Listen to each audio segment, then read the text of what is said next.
Hey guys, and welcome back to another YouTube video. In this video, we're going through my team review for round one, in which I only scored 1972 and had a round rank of 32,321.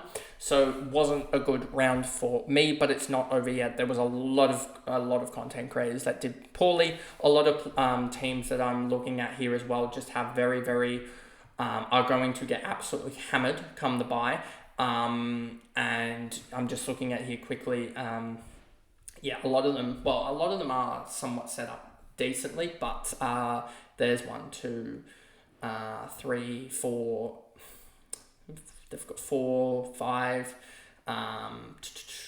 6, 7, 8, 9 guys on the bye for on field. So there's a little bit of guys just being on field that probably shouldn't be, and then you've also got the guys that have massive team value here. Just looking at them, and they have a lot of guys that are just I guess on the bye, so they won't be too noticeable to look at. So yeah, just looking at this and just thinking that a lot of teams are going to get I guess hurt a little bit, and also it is round one, so you are going to see I guess a lot of teams here that it doesn't carry over from round one to round two, the scoring of a player, so they're not locked into obviously score that, they're not any ranges, so you could still get burnt. But anyway, before we jump into this video, remember to like and subscribe, turn the notification bell on so you know when I upload, and let's get into the video.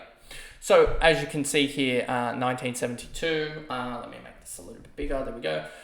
15.771 was my team value originally, left 29k in the bank, which wasn't really actually worthwhile in the end, and 37,321 as the ranking.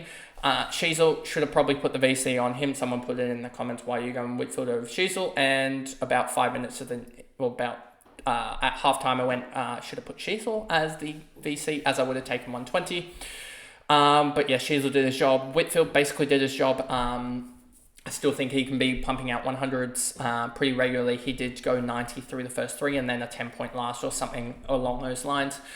Hayden Young was a little bit poor in the last. So these 3 guys were really good in the first half, and they're just really poor, especially these 2, Whitfield and Young, in the last quarter. So I'm really happy with those picks. Yo played, I think it was the least stoppage team in the whole competition last year, and still pulled out his break even. I'm not too worried about him. He has the perfect role and didn't really do anything wrong. They just couldn't get the ball because there was no stoppages, I swear. So yeah, not too worried about Yo in his role. Zach Williams pulled out a 74. I swear it was, what was his, was it 69 and then 74? So yeah, not too worried about him either. 74, that's pretty good.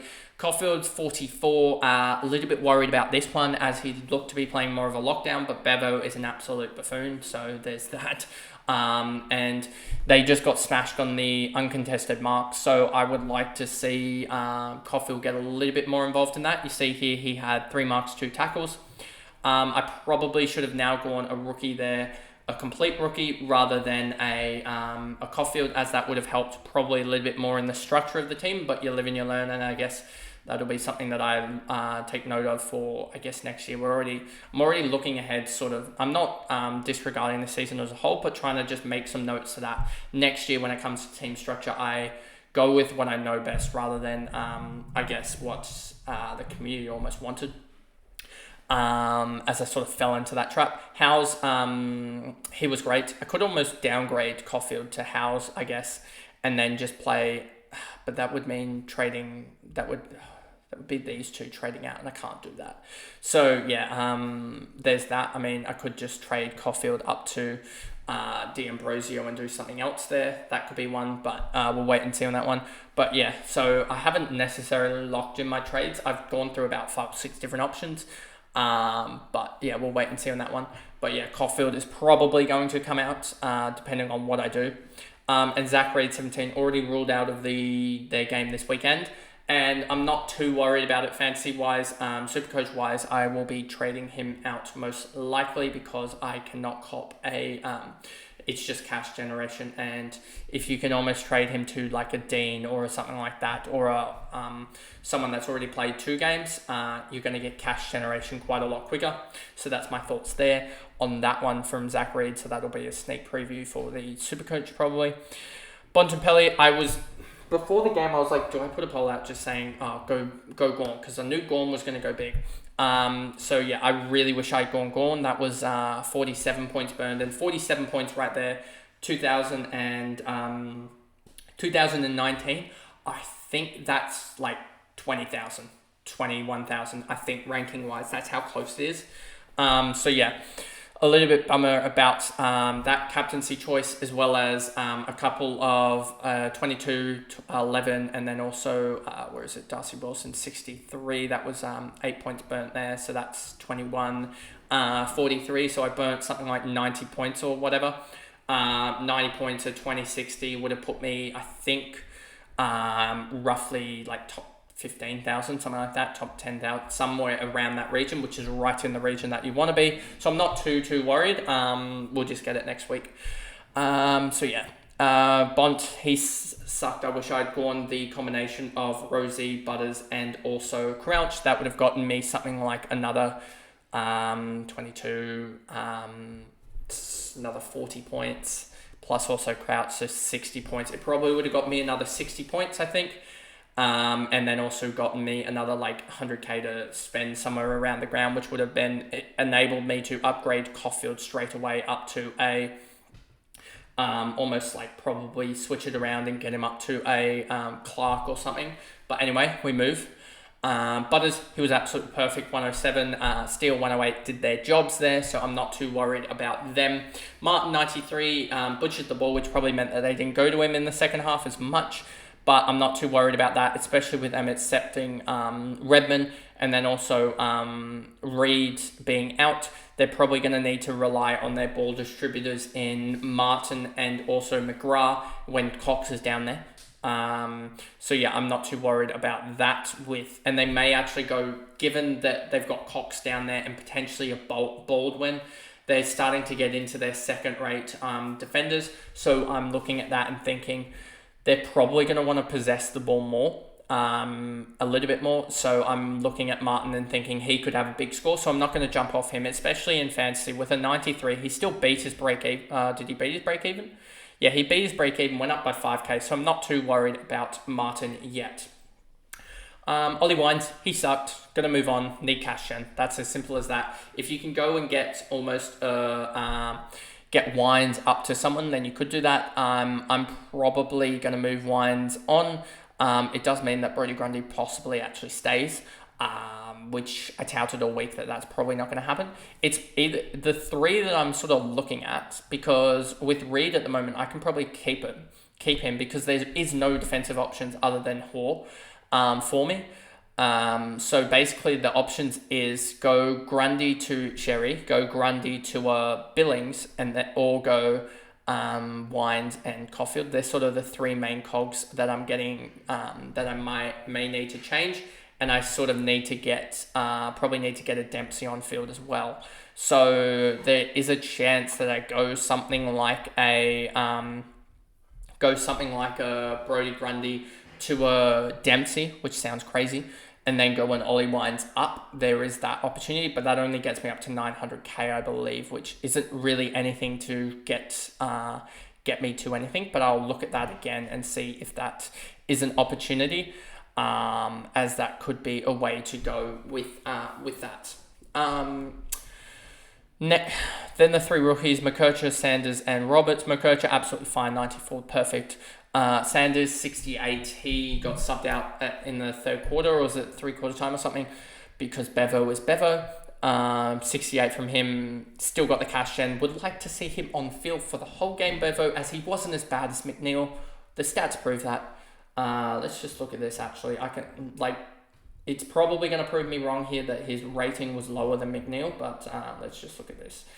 If we go here, go to, not match report, go to here, go to my stats, go here, and you'll see Sanders actually worse. McNeil, 2.1 rating. There was a lot of his rating probably came in the last, but yeah, you could see Harms and Vandermeer Vandermeer, look, is literally worse than Sanders, and a lot of what Sanders was doing with his turnovers weren't actual like clangers compared to the likes of McNeil, who had so many absolute clangers. So I'm surprised about Sanders' rating of 0.2. I thought he actually had a better game than that. And I thought a lot of the reason why he looked poor was because he was the one driving it into the forward line, where a lot of turnovers do occur, where they're not necessarily clangers, but they're turnovers, because he's trying to get it in quickly. And it looks great if you can get a mark there, but it looks poor if there's an intercept. But it's almost a 50-50 shot. But it's better than their slow ball movement.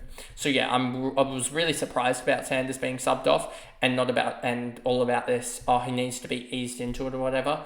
He wasn't, and that there was turnovers. McNeil was unforced turnovers, whereas Sanders was trying to move the game forward. And yeah, they just went on a run of 48-15 when Sanders got subbed. So take that as you will. Roberts 68. He looked great.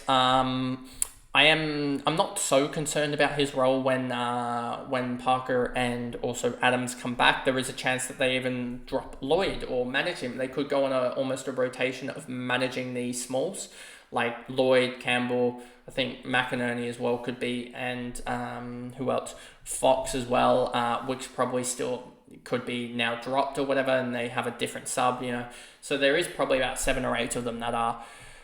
Depending on what they want to do with Heaney and stuff like that, what they want to do there depends on who probably drops. But I think Roberts is locked in now, I would say. Then we move on to Sharp 79. He was great. Wing rolls, very volatile, so I'll probably just keep him on the bench for cash gen. But yeah, he was just great. And then Jai Clark just couldn't get his hands on the pill in the first quarter. I think he had something like two free kicks against. I think also we had a tackle where he got the free kick for, and then they took the advantage, so another 3 points burned there. So that could have easily been a 45. And with all the other issues, him going up 5k, not too worried because he has the role, it looks like. So I just think it was one of those poor games for him. Whereas there are injuries and guys that are going to lose cash that I need to move on because they're cash generating sort of assets that I look at. And in potentially Wines and also Brody Grundy and Caulfield that I need to switch around to get in better guys. Because yeah, some of my thoughts is maybe if I just drop Caulfield down to like a Hoare or something like that, that'll be something like 130k gained, and Wines I can go up to, or I can get like a Max Holmes or something. That was something that I also thought about. And then switch Caulfield out for potentially a 400k guy or something along those lines. Potentially switch out a Brody Grundy and then to someone like a Billings, and then you have 180k for Wines up to an 870k guy. But if you look at the midfield, there is literally no one 870k. If we look at team selected by, you could go Flanders, but he's going to his buy, so there's no point. LDU could sort of do that, but I don't think I will. Maybe that may come up but it could be one that I go to, but we'll see. We could go, you could do something like that, or 700k, is there anyone? I could go to Crouch and then also to Hoare, but that would be a lot of, could go to Holmes and Hoare as well, something like that, but we'll wait and see on that one. And then we move to the ruck line. Brody Grundy, 7 free kicks against 4 free kicks for. That's a 17 split. Minus 17, sorry. So that gets him all the way up to 70. He only had 68% time in the ruck or CBAs or something like that. So I'm not too worried about Brody Grundy as much. I think he had one of those games where he just got smashed in the ruck.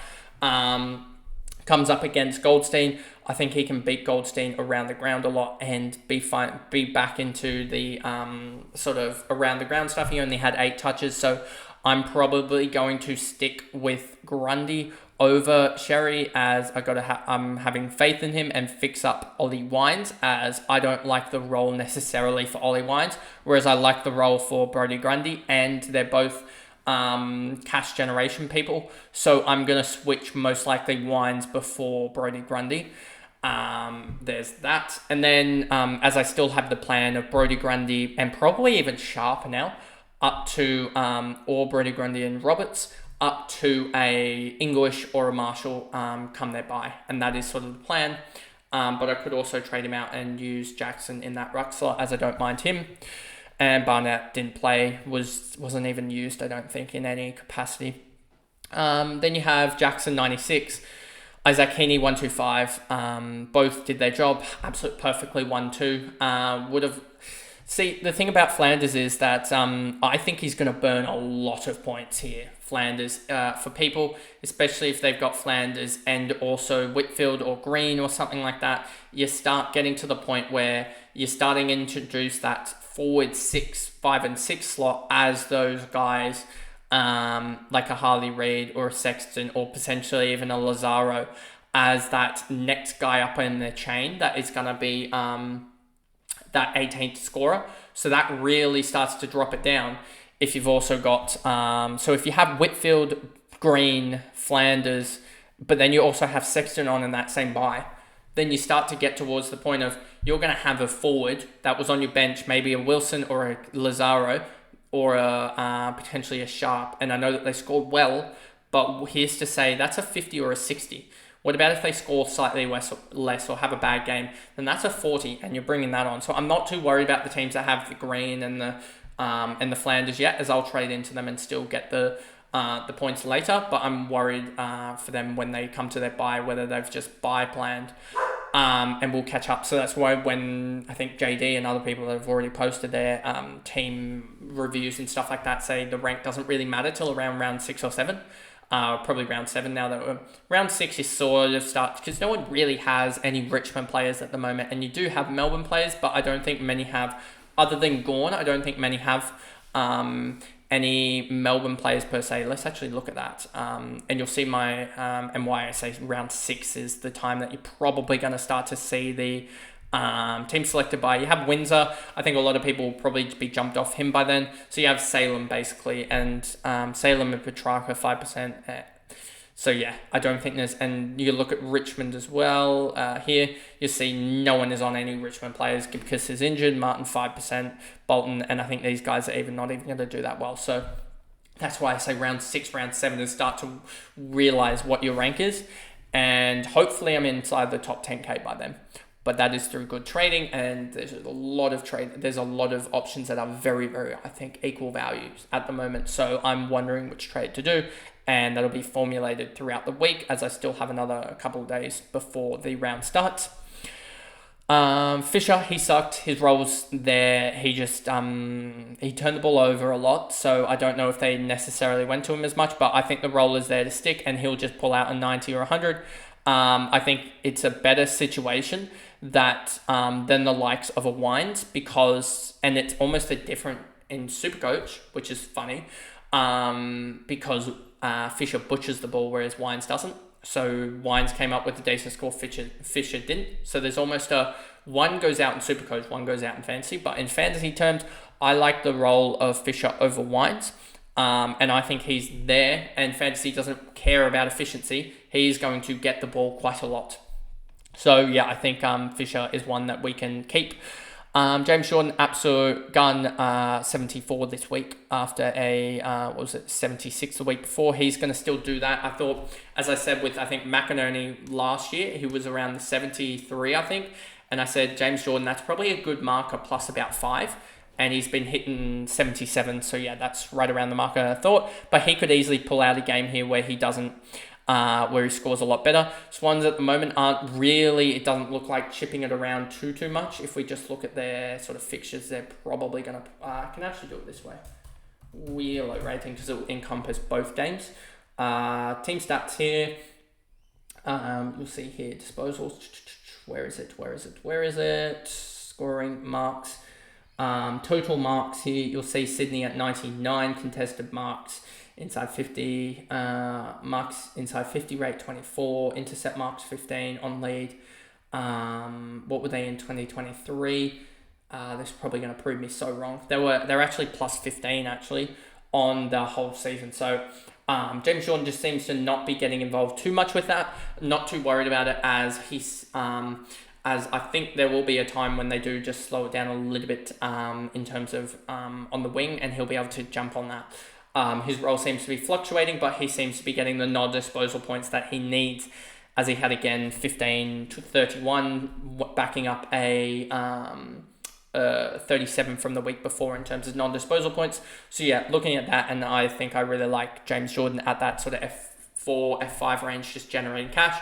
Sexton wasn't the game for him at all, and he still ended up with a 67. Not too worried about that. Huge cash gen out of him, 22 break even. He's going to smash that, go into his buy.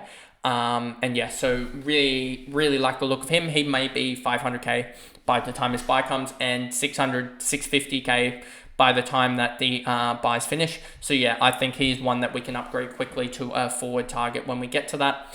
Harley Reid, 55, really like the role. He'll be fine. And yeah, he did pretty good. 3 free kicks, 4 none against, 16 touches, 2 and 2. Would have liked a little bit more non-disposal work, but it was probably the hardest team to go against, like we said with Yo. Barely any stoppages basically, so Harley Reid should do better against the Giants. And yeah, and then he has Bulldogs, Swans, Tigers, so yeah, I'm looking forward to seeing him play.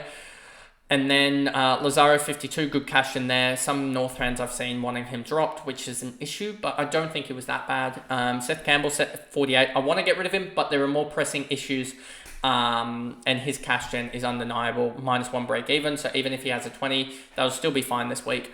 And I think there's more issues with getting all the guys in green that we want, rather than red cash losses like we see here with a lot of Richmond guys.